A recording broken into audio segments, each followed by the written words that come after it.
नमस्कार, मैं स्वागत करती हूं आपका खबर इंडिया न्यूज में। आइए नजर डालते हैं आज की खास खबर पर। खाने की मेज हो फिर चौक, लोगों की जुबान का स्वाद बन गए हैं अजीत और शरद पवार। चर्चा किए बिना अधूरा सा लगता है।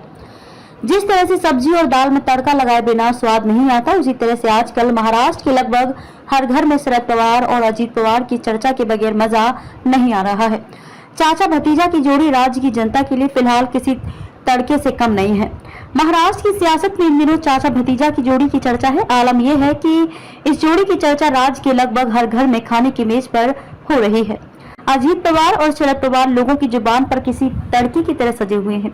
इस जोड़ी की कहानी में अदावत, महत्वाकांक्षा, साजिश और बगावत जैसे महत्वपूर्ण मसाले हैं जो इसे और भी मजेदार बना रहे हैं। आज आप अगर महाराष्ट्र के किसी भी गली, चौबारे, सड़क या फिर घर में जाएंगे तो आपको चाचा भतीजा की जोड़ी की चर्चा जरूर सुनने को मिलेगी। तकरीबन 1.5 दशक पहले इसी तरह से बाल ठाकरे और राज ठाकरे की भी चर्चा थी। अब राज ठाकरे ने शिवसेना से अलग होकर अपनी पार्टी महाराष्ट्र नवनिर्माण सेना का गठन किया था। एक सप्ताह पहले अजीत पवार ने रविवार को महाराष्ट्र की डिप्टी सीएम पद की शपथ ली थी। उनके अलावा उनके 8 समर्थक विधायकों ने मंत्री पद की शपथ ली थी। राज्य में फिलहाल इस जोड़ी की चर्चा के दौरान तरह तरह की बातें कर रहे हैं और अपने तर्क दे रहे हैं। उन्हें लगता है कि अजीत पवार या शरद पवार के लिए विचार और नैतिकता का कोई मतलब नहीं है। जनता को ये भी लगता है कि राजनीति में इन्हीं लोगों का दबदबा रहेगा, क्योंकि यह लोग अपने ही खानदान के लोगों को राजनीति में आगे बढ़ाएंगे। आजकल के राजनेताओं के लिए राजनीति एक पैसे बनाने का क्षेत्र है। जाने माने पॉलिटिकल कमेंटेटर अमरेंद्र नंदू धनेश्वर कहते हैं कि जो लोग राजनीति में जनता की सेवा के लिए आते हैं, वे लोग ज्यादा दिन टिक नहीं पाते। पेशे से इंजीनियर आरएस पाटिल कहते हैं कि अगर मंत्रालय की 6ठी मंजिल पर राजनेताओं को जाने का मौका मिले तो वे किसी भी हद तक जा सकते हैं।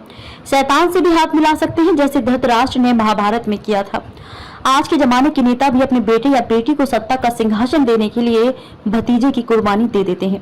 इस वजह से पार्टी और परिवार दोनों में तनाव पैदा हो जाता है। अगर नेता इसी तरह से वंशवाद करते रहेंगे तो अजीत पवार की तरह भतीजे भी अपने स्वार्थ के लिए टांग खींचते रहेंगे।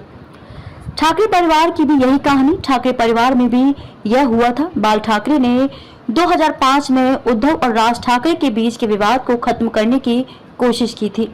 उनका इरादा था कि महाराष्ट्र के 36 जिलों को दोनों के बीच में बराबर बराबर बांट दें, लेकिन भरोसे की कमी के चलते ऐसा नहीं हो पाया। आखिरकार राज ठाकरे ने अलग होकर साल 2006 में अपनी पार्टी बनाई। हालांकि तब शिवसेना में कोई बगावत नहीं हुई थी, क्योंकि बाल ठाकरे की दहशत कायम थी। मुंडे परिवार में भी यही हुआ। धनंजय मुंडे ने भी इसी तरह से अपने चाचा दिवंगत गोपीनाथ मुंडे के साथ भी बगावत की थी। जब उन्हें यह लगने लगा कि उनके चाचा राजनीति में अपनी बेटी पंकजा मुंडे को आगे बढ़ा रहे हैं। धनंजय मुंडे को महाराष्ट्र में, खासतौर बीड में गोपीनाथ मुंडे का वारिस माना जाता था। धनंजय मुंडे की चाल ढाल, भाषण का अंदाज, सब कुछ काफी हद तक गोपनीय मुंडे की तरह ही था। विज्ञान की स्टूडेंट रही पंकजा मुंडे के राजनीतिक उदय और गोपीनाथ मुंडे के वारिस के रूप में उनकी पहचान धनंजय मुंडे को परेशान करने लगी थी। धनंजय को शांत करने के लिए गोपीनाथ मुंडे ने उन्हें महाराष्ट्र विधान परिषद भी भेज दिया था। बावजूद इसके उनकी नाराजगी कम नहीं हुई और उन्होंने एनसीपी का दामन थाम लिया। राजनीति के जानकार कहते हैं कि चाहे राज ठाकरे हो या फिर धनंजय मुंडे, दोनों नेताओं ने कभी भी सार्वजनिक मंच से अपने मेंटर्स की बुराई नहीं की। राज ठाकरे ने तो बाल ठाकरे को अपने लिए भगवान विट्ठल तक कह दिया था। इसी तरह से धनंजय मुंडे ने भी कभी मर्यादा नहीं लांघी। हालांकि अजीत पवार ने पिछले सप्ताह शपथ लेने के बाद अपने चाचा शरद पवार पर जमकर निशाना साधा। उन्होंने तो ये भी कह दिया कि अब उनकी उम्र हो चुकी है, अब उन्हें रिटायर हो जाना चाहिए।